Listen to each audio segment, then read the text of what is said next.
Salam semuanya. Ya, puji nama Tuhan. Kita bersyukur sampai malam hari ini masih kita diberikan waktu oleh Tuhan. Kita memberikan diri kita untuk terus di dalam hadirat Tuhan. Saya bersyukur kepada Tuhan pada sore hari ini, Dia memberikan waktu buat saya untuk membagikan berkat buat kita pada malam hari ini, agar kita terus mengenal bahwa Yesus itu adalah satu-satunya dalam kehidupan kita. Terima kasih kepada Bapak Gembala yang telah memberikan waktu buat saya. Tuhan Yesus memberkati. Pada malam hari ini saya akan membagikan tentang yaitu Roh Kudus sudah dicurahkan. Ini adalah tema bulanan kita, ya. Tema bulanan kita pada bulan ini yaitu Roh Kudus sudah tercurahkan. Tetapi saya ada subtemanya yaitu kebenaran yang hidup. Ya, saya ada subtemanya yaitu kebenaran yang hidup. Kita berbicara dengan Roh Kudus adalah bagaimana Tuhan ada di dalam kehidupan kita. Kita berbicara Roh Kudus itu bagaimana hidup di dalam kehidupan saudara dan saya. Bagaimana Roh itu nyata di dalam kehidupan kita sampai saat ini. Kita tahu di mana Tuhan sudah naik ke surga. Setelah Dia ada di surga, Dia mencurahkan Roh-Nya kepada kita. Pada waktu itu, yaitu yang pertama adalah kepada seluruh murid-muridnya. Tetapi sampai saat ini Roh itu tetap bersama-sama dengan kita. Sebelum saya akan melanjutkan dan membagikan firman Tuhan pada malam hari ini, mari kita buka dulu di Yohanes 14 ayat 15 sampai 21. Yohanes 14 ayat 15 sampai 21. Ya, mungkin nanti ada sambungannya yaitu di ayat 26 sampai 28. Yohanes 14 ayat 15 sampai 21 dan 26 sampai 28. Saya akan membacakan buat kita pada sore hari ini yaitu dengan perikop yaitu Yesus menjanjikan penghiburan. Jikalau kamu mengasihi aku, kamu akan menuruti segala perintahku. Aku akan meminta kepada Bapa dan Ia akan memberikan kepadamu seorang penolong yang lain supaya Ia menyertai kamu selama-lamanya. Yaitu Roh kebenaran. Dunia tidak dapat menerima Dia sebab dunia tidak melihat Dia dan tidak mengenal Dia, tetapi kamu mengenal Dia sebab Ia menyertai kamu dan akan diam di dalam kamu. Aku tidak akan meninggalkan kamu sebagai yatim piatu. Aku datang kembali kepadamu. Tinggal sesaat lagi dan dunia tidak akan melihat aku lagi, tetapi kamu melihat aku sebab aku hidup dan kamu pun akan hidup. Pada waktu itulah kamu akan tahu bahwa aku di dalam Bapa-Ku dan kamu di dalam aku dan aku di dalam kamu. Barang siapa memegang perintahku dan melakukan, dialah yang mengasihi aku, dan barang siapa mengasihi aku, ia akan mengasihi oleh Bapa-Ku, dan aku pun akan mengasihi dia dan akan menyatakan diriku kepadanya. Yang saya lanjut di ayat 26. Tetapi penghibur yaitu Roh Kudus yang akan diutus oleh Bapa dalam namaku, Dialah yang akan mengajarkan segala sesuatu kepadamu dan akan mengingatkan kamu akan semua yang telah kukatakan kepadamu. Damai sejahtera kutinggalkan bagimu, damai sejahtera kuberikan kepadamu, dan apa yang kuberikan tidak seperti yang diberikan oleh dunia kepadamu. Janganlah gelisah dan gemetar hatimu. Kamu telah mendengar bahwa aku telah berkata kepadamu, Aku pergi, tetapi aku datang kepadamu. Sekiranya kamu mengasihi aku, kamu tentu akan bersuka cita karena aku pergi kepada Bapa-Ku, sebab Bapa lebih besar daripada aku. Demikianlah firman Tuhan yang saya bacakan buat kita pada malam hari ini. Pada malam hari ini yang saya bagikan buat kita yaitu tentang kebenaran yang hidup oleh karena Roh-Nya bersama-sama dengan kita. Di mana di ayat dikatakan di ayat 16, aku akan minta kepada Bapa dan ia akan memberikan kepadamu seorang penolong yang lain supaya ia menyertai kamu selama-lamanya, yaitu Roh kebenaran. Bapak Ibu yang kekasih di dalam Tuhan, kalau kita perhatikan dari perikop ini adalah suatu janji, ya. Suatu janji bagi kita sebagai orang-orang yang percaya kepada Tuhan. Dia menjanjikan kepada muridnya, tetapi dia juga menjanjikan kepada kita sampai saat ini. Untuk itu pada malam hari ini, ya, bagaimana Roh itu ada di dalam diri kita, bagaimana Roh itu hidup di dalam kehidupan saudara dan saya, bagaimana Roh kebenaran itu tetap utuh di dalam setiap kehidupan kita. Seringkadang kita merasa, seringkadang kita membuat sesuatu ada yang lemah di dalam kehidupan kita. Ada sesuatu yang ingin kita mengerti.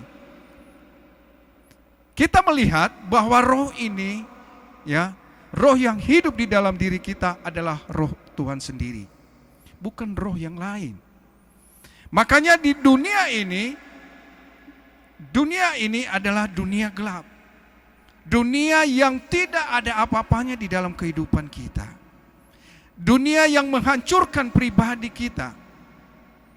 Sering kita berkata, aku di dalam suasana yang tidak nyaman. Aku di dalam suasana yang tidak memberikan aku semangat hidup.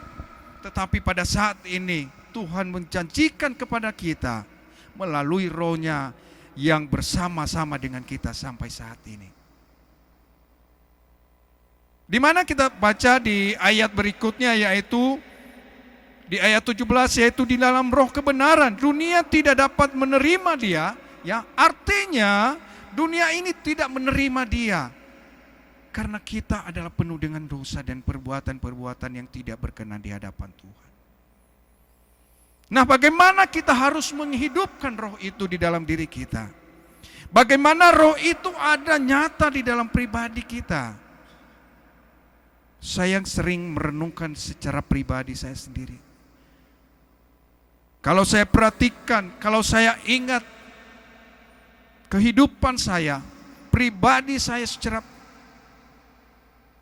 yang tidak pernah saya merasakan, yang tidak pernah saya duga bahwa hidup saya sampai saat ini bisa seperti begini. Saya bisa menyatakan hidup saya kepada Tuhan bahwa Tuhan pakai aku, utuslah aku, sebab Tuhan yang menolong dan memberkati aku. Mungkin kita bertanya-tanya dalam hati kita, sering kita bertanya, Tuhan, perubahan demi perubahan akan terus terjadi di dalam diri saya. Tetapi sampai kapanpun Engkau menolong saya, sampai kapanpun Tuhan ada bersama dengan saya ada di dalam dunia ini yang selalu mengganggu kehidupan saya, yang selalu mengganggu pribadi saya. Makanya firman Tuhan dikatakan di sini, dunia tidak dapat menerima dia. Dunia ini tidak dapat menerima Tuhan itu sendiri. Oleh karena kenapa? Karena penuh dengan dosa, penuh dengan kuasa-kuasa, roh-roh yang tidak berkenan di hadapan Tuhan. Nah, itu begitu Tuhan menyatakan melalui firman-Nya pada saat malam hari ini. Dunia tidak dapat menerima dia, sebab dunia tidak melihat dia dan tidak mengenal dia. Ya, jadi nyata dalam hidup kita. Nyata karena roh itu belum hidup di dalam diri kita pribadi lepas pribadi. Tetapi kalau kita hidupkan itu, kita terus memohon kepada Tuhan, kita terus berkenan di hadapan Tuhan. Tidak ada yang mustahil bagi Tuhan.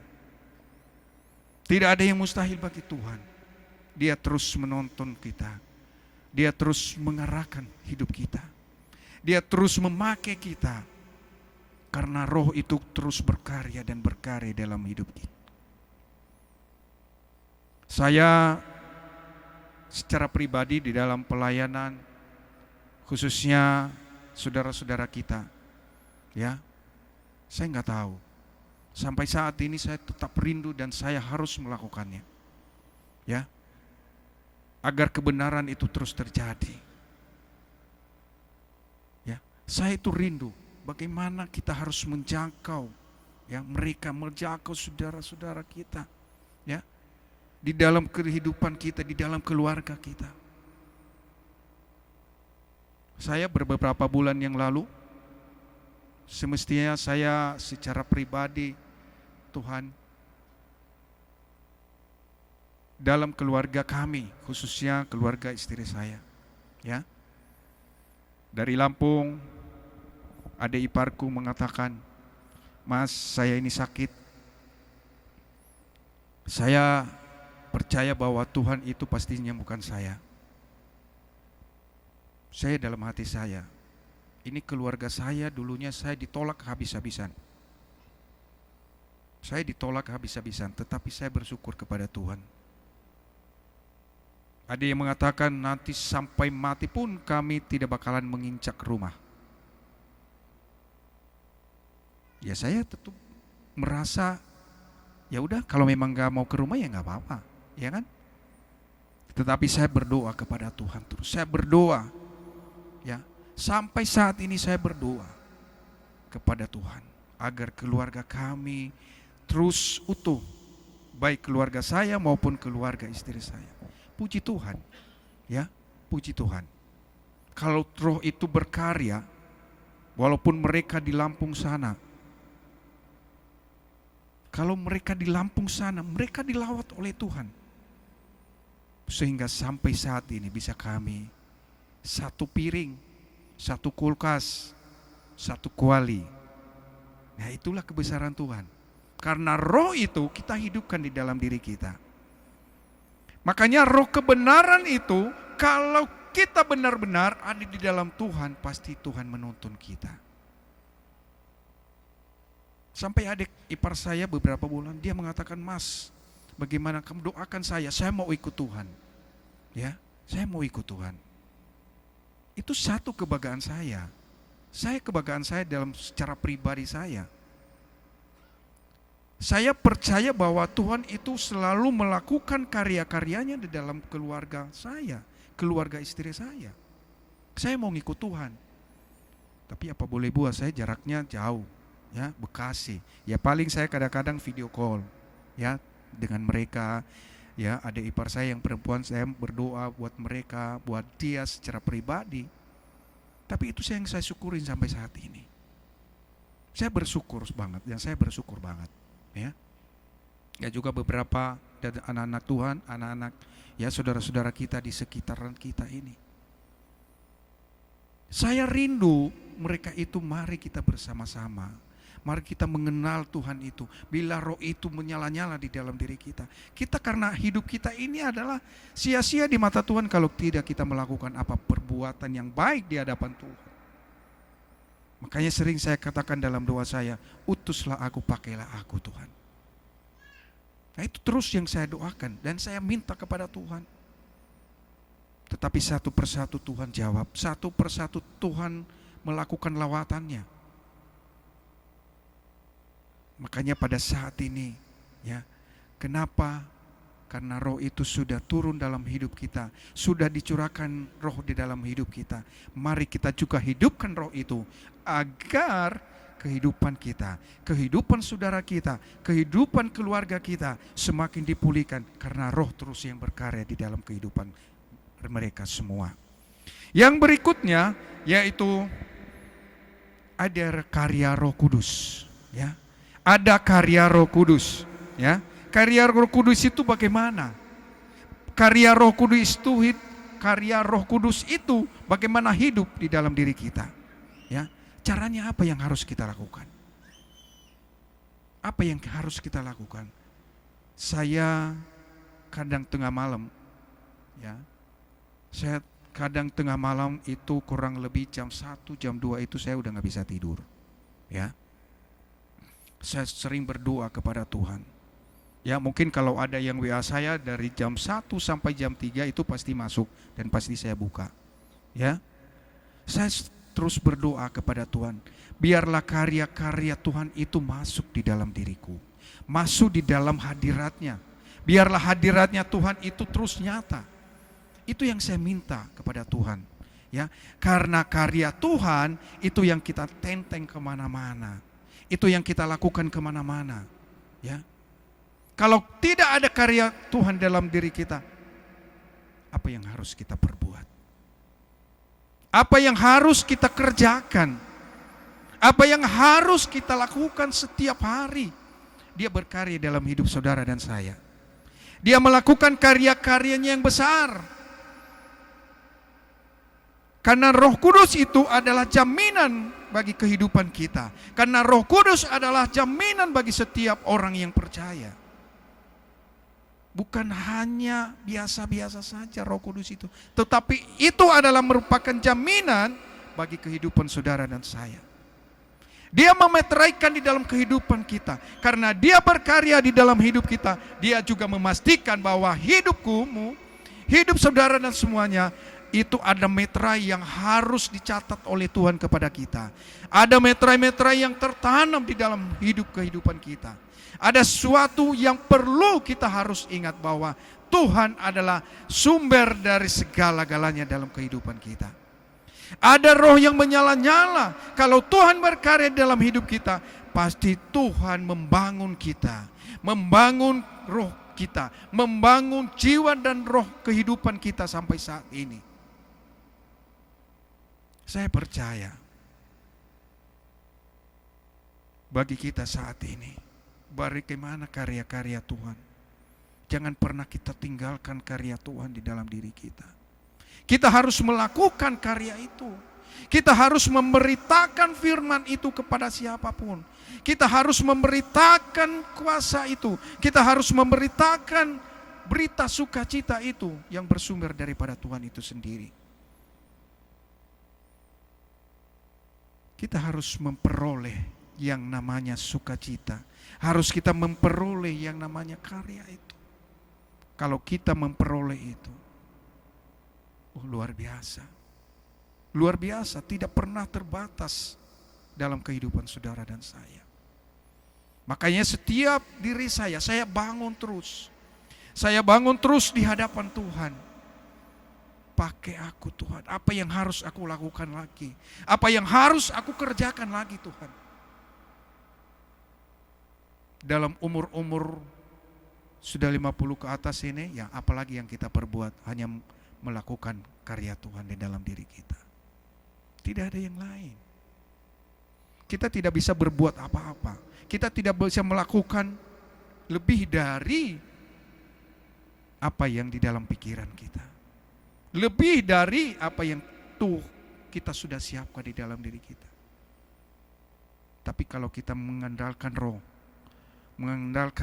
roh itu hidup di dalam diri kita, saya yakin dan percaya, semakin engkau dipakai Tuhan, semakin engkau layak di hadapan Tuhan, semakin engkau dipimpin oleh Tuhan.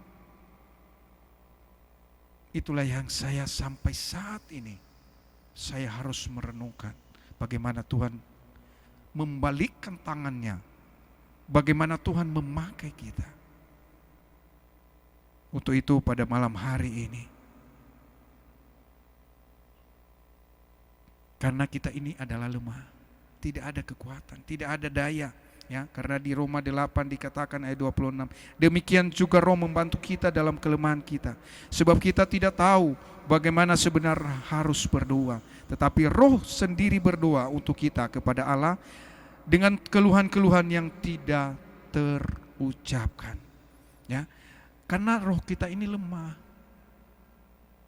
kedagingan kita masih kuat. Tetapi bagaimana roh ini kuat dan harus roh itu terus menyala-nyala dalam diri kita. Karena kelemahan-kelemahan kita sebagai orang-orang percaya, yaitu karena melihat, karena kita menginginkan, karena keinginan diri kita, sehingga roh itu tidak tumbuh dalam diri kita. Di mana dikatakan di ayat 26 tadi, di ayat 26, Roma 8 ayat 26, demikian juga roh membantu kita dalam kelemahan kita. Ya karena kita lemah, tidak ada kekuatan daya. Kalau kita punya daya yang superhero misalnya, ya mungkin tidak kita mengenal Tuhan lagi. Kita tidak mau dekat dengan Tuhan. Kita tidak mau berkomunikasi dengan Tuhan. Tidak kita mau lagi berdoa kepada Tuhan. Kalau kita sudah diberikan yang superhero tadi, yang luar biasa. Tetapi di sini ada banyak kelemahan-kelemahan kita sebagai anak-anak Tuhan. Ada banyak kelemahan-kelemahan kita. Tetapi pada malam hari ini saya ajak kita, ya, saya ajak kita, mari yang lemah itu mari kita kuatkan. Kita membangun terus. Kita menuntun ilmu itu lebih dari segala-galanya. Kita belajar tentang bagaimana roh, bagaimana karya Tuhan, bagaimana kita orang yang lemah ini biar kuat. Bagaimana yang kita lemah ini biar iman percaya kita kepada Tuhan itu benar-benar akan terjadi. Saya percaya, ya, kalau kita merubah pola berpikir kita, pola yang lama kita lakukan, kita harus merubah semuanya. Saya percaya roh itu terus mengalir seperti air mengalir. Dia bukan naik tetapi mengalir ke bawah. Dia mengalir kepada yang tempat-tempat yang jernih, yang baik. Dia mengalir itu di dalam diri kita semua. Diri kita menjadi terang, menjadi garam di tengah-tengah masyarakat. Kalau roh itu hidup bagi kita semua saat ini. Saya ada beberapa orang kemarin minta dibaptis. Saya bingung. Ya, saudara-saudara kita yang sudah bertobat. Ya, saudara-saudara kita yang sudah bertobat. Mereka rindu mau dibaptis. Ya, mereka rindu mau dibaptis. Ya, karena beberapa hal juga saya agak sibuk, ya, tapi saya terus membina mereka. Ya, ada 4 orang. Ya, ada 4 orang itu dari saudara-saudara kita itu. Mereka kepingin mau dibaptis. Saya sampai sekarang belum bicara dengan Bapak Gembala. Nanti mungkin waktunya Tuhan itu yang nanti Tuhan pimpin di tempat ini. Mereka gak jauh-jauh dari tempat kita. Mereka gak jauh-jauh. Itulah saya, makanya saya rindu sekali semestinya. Saya rindu, ya. Saya rindu kita semua yang ada di tempat ini, yang ada di sini pada malam hari ini. Saya rindu agar kita terus ada semangat, ada roh yang hidup di dalam diri kita ini saat ini. Bukan artinya menjangkau, mengambil orang-orang yang sudah mengenal Tuhan, ya.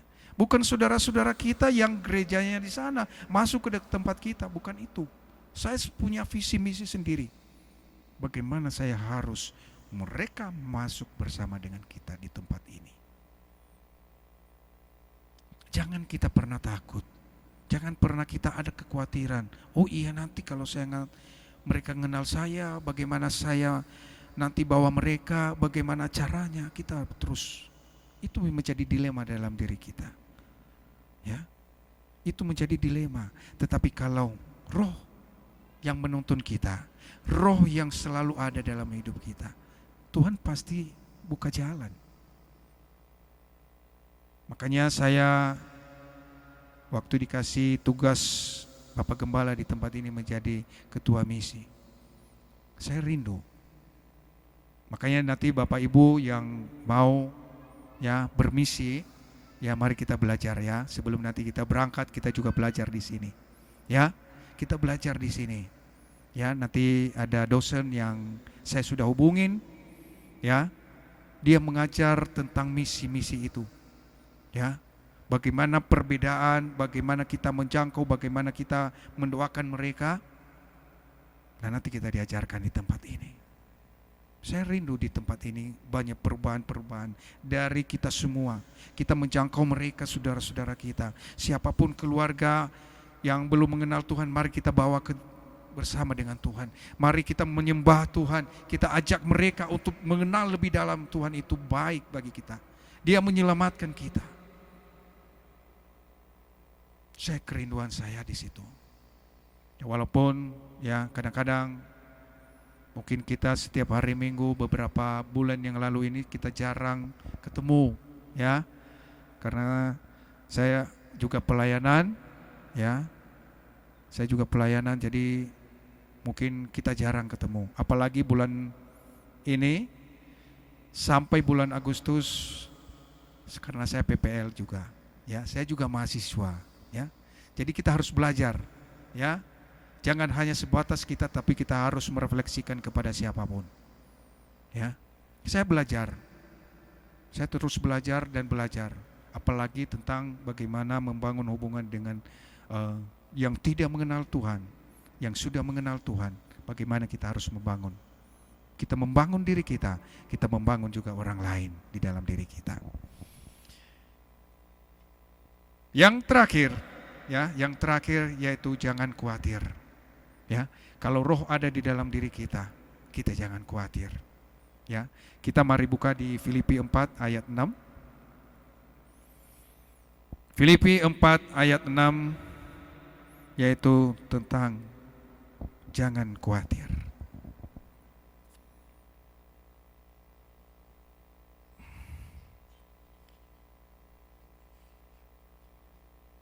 Demikianlah firman Tuhan. Janganlah hendak kamu khawatir tentang apa pun juga, tetapi nyatakanlah dalam segala hal keinginanmu kepada Allah dan dalam doa dan permohonan dengan ucapan syukur. Ya, kita jangan khawatir. Saya sudah sampaikan di sini, jangan pernah khawatir kita, karena roh itu sudah ada di dalam diri kita. Ada roh Tuhan yang selalu menuntun kita. Jadi di dalam diri kita, kalau ada kekhawatiran, ya, itu menjadi satu pertanyaan. Itu menjadi satu pertanyaan bagi kita secara pribadi. Tetapi firman Tuhan mengatakan di tempat ini, jangan pernah khawatir. Ya, mungkin dalam kebutuhan kita, dalam setiap yang harus kita lakukan, mungkin dalam setiap pembayaran anak-anak sekolah kita, mungkin dalam kebutuhan-kebutuhan rumah tangga kita. Banyak hal yang timbul di dalam pikiran kita. Tetapi Tuhan nyatakan di dalam sini, jangan pernah khawatir. Kalau kita khawatir berarti ada kebimbangan. Kalau kita khawatir berarti ada yang terbatas di dalam diri kita. Tetapi saat ini Tuhan meneguhkan kita, jangan pernah sekali-sekali kita khawatir. Saya beberapa bulan yang lalu di dalam usaha pekerjaan saya, begitu banyak yang harus saya selesaikan. Belum ada pemasukan, banyak yang harus selesaikan. Saya duduk di depan meja, saya berdoa, Tuhan, saat ini harus saya selesaikan apa yang harus saya selesaikan. Tidak lama setelah saya doa, teman saya telepon, kamu punya masalah. Nah, itulah kontak batin itu, ya Tuhan yang berkarya. Saya tidak tahu, saya tidak menduga bahwa dia telepon saya. Kamu punya masalah. Saya cerita dan cerita sama dia, dia bilang, ya udah, saya bantu kamu. Kalau sedikit pun masih nggak apa-apa, ini banyak. Tanpa jaminan pun dia kasih sama saya. Nah, itulah bagaimana Tuhan itu berkarya.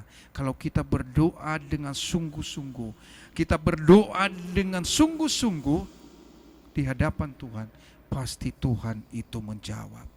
pasti Tuhan itu memberikan tuntunan dalam kehidupan kita. Makanya pada saat ini saya ajak kita, jangan pernah khawatir. Jangan pernah ada rasa ketakutan. Sekarang ini saya memang lagi punya masalah dengan usaha saya. Harus saya pindah. Tetapi saya serahkan kepada Tuhan. Tuhan, kalau memang punya tempat, Engkau yang memiliki semua yang ada di muka bumi ini, pasti Tuhan menyediakan tempat bagi saya. Sudah waktunya saya harus pindah. Tetapi saya nggak pernah ragu. Waktu kemarin saya ketemu dengan yang punya, saya bilang sama dia, saya belum punya tempat. Bagaimana? Ya udah sabar aja Pak. Sabar aja, nggak apa-apa. Pasti nanti ada tempat yang sudah disiapkan. Itu Islam loh. Mereka orang Islam. Ya, saya bersyukur. Jadi nggak ada statement bahwa hari ini harus pindah, besok kamu harus pindah. Nggak ada. Saya berdoa kepada Tuhan, mudah-mudahan dia dijamah oleh Tuhan. Benar dijamah oleh Tuhan, tetapi yang saya syukurin, udah terserah Pak, ya silakan pakai dulu sementara. Sebelum Bapak dapat tempat, nanti pasti lama-lama Bapak tempat punya. Itu yang dia doakan sama saya. Dia doa kepada saya, Pak, saya doain Bapak. Padahal dia Muslim, ya.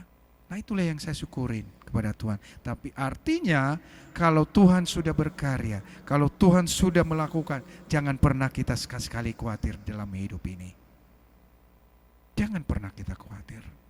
Karena Tuhan meneguhkan kita, Tuhan menguatkan kita, Tuhan membentengin kita. Begitu juga saya dalam perjalanan nanti sebentar lagi pada bulan Juli ke Nias, Sumatera dan Nias, yang perlu dana cukup besar, kurang lebih 70 juta, yang ada hanya 10%. Coba kita percaya kepada Tuhan. Saya bilang sama tim, sama dosen, dah kita terus berdoa, mudah-mudahan Tuhan menyediakan tepat waktunya. Kalau iman kita harinya Tuhan, pasti Tuhan melengkapi dan Tuhan memberikan apa yang kita minta, pasti Tuhan menyiapkan tepat pada waktunya. Untuk itu pada malam hari ini, dalam beberapa hal yang saya sampaikan buat kita malam hari ini, ya, mari kita megang kebenaran daripada Tuhan. Mari kita mempergunakan karya-karya Roh Kudus itu dalam hidup kita, dan jangan pernah kita khawatir. Apapun goncangan, apapun yang terjadi, kita tetap di dalam Tuhan. Demikianlah firman Tuhan yang saya bagikan buat kita pada malam hari ini. Tuhan Yesus memberkati kita. Amin.